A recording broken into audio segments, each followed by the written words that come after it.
என்ன ஏஐ டெக்னாலஜியை வச்சு இவ்வளவு விஷயங்கள் நடந்துட்டு இருக்கா, அது என்னன்னு சொல்லி கொஞ்சம் விரிவா பார்க்கலாம். பொதுவாகவே எல்லாருக்குமே தெரிஞ்ச ஒரு விஷயம், ஏஐ மூலியமா நிறைய விஷயங்கள் வந்து நடந்துட்டு இருக்கு. வேலை செய்யற இடத்துலயா இருக்கட்டும், இல்ல வெளியிலயா இருக்கட்டும், ஏஐ அப்படின்னு சொன்னா கண்டிப்பா யாருக்குமே தெரியாதவங்க அப்படின்னு சொல்லி இருக்காது.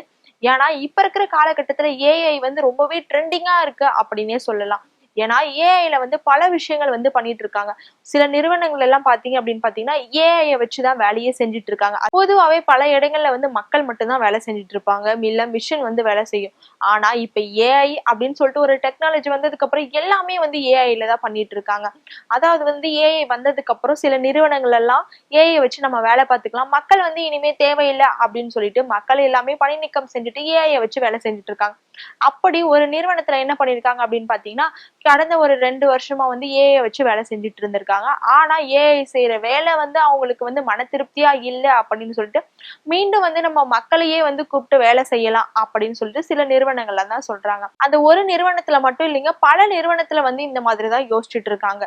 ஏஐ டெக்னாலஜி வந்ததுக்கு அப்புறம் நிறைய விஷயங்கள் வந்து மாறிட்டே இருக்கு. அதனால மக்களுக்கு வந்து யாருக்குமே வந்து வேலை இல்லாம எல்லாமே வந்து ஏஐ வச்சு பண்ணிக்கிறாங்க, மக்களை வந்து பணி நீக்கம் செஞ்சிடுறாங்க அப்படின்னு சொல்லிட்டு மக்கள் எல்லாமே ஃபீல் பண்ற அளவுக்கு போயிடுச்சு. இன்னும் என்னென்ன விஷயங்கள் வந்து இந்த ஏஐ டெக்னாலஜி வச்சு நடக்க போகுது அப்படின்னு சொல்லிட்டு தெரியல. அப்போ நீங்க சொல்லுங்க, ஏஐ டெக்னாலஜி வந்ததுக்கு அப்புறம் நீங்க என்ன நினைக்கிறீங்கன்னு சொல்லிட்டு மறக்காம கமெண்ட் பாக்ஸ்ல கமெண்ட் பண்ணுங்க.